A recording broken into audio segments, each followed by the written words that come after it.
with a lot of mixed reaction to Governor Kim Reynolds vetoing that carbon capture pipeline bill. This was the bill that would have really curbed the situations where companies could use eminent domain in Iowa. Reynolds says it just went too far and could have actually made it tougher for Iowa's energy industry to ultimately succeed. Some Senate Republicans who voted against the bill are on board with that, but House Republicans, Democrats, and landowners in the middle of those pipeline projects are not happy tonight. Iowa's News Now State House reporter Skylar Law breaks down all the reaction and sees what's next. Iowa landowners who have been working on property rights legislation for 4 years now are outraged by the governor's veto. You, Governor Reynolds, did nothing.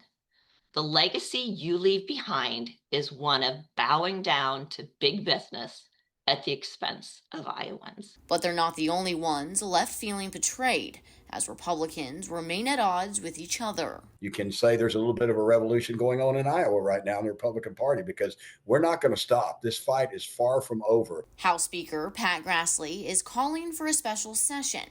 While it's likely they'll find 67 House members to sign the petition, it doesn't look promising finding the 33 senators to sign on.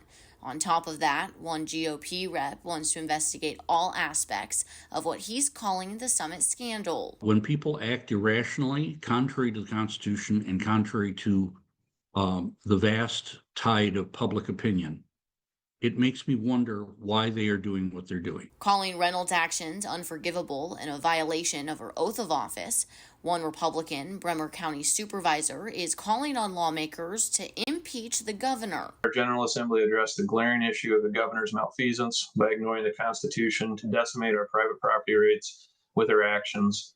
By going forward and introducing articles of impeachment under the guidelines contained in Article 3, Section 20 of the Iowa Constitution. The governor's decision could have other impacts. GOP Rep Steve Holt agrees with Rep Bobby Kaufman, who told the Cedar Rapids Gazette that he'll work to kill every bill Reynolds works on next year.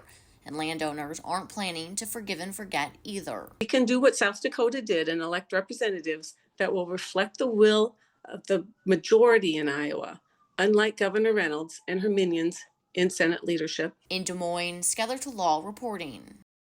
But again, Reynolds does have support on this in some spots. Iowa's Renewable Fuel Association's happy with the veto. They say this will keep Iowa competitive and open doors to new ethanol markets.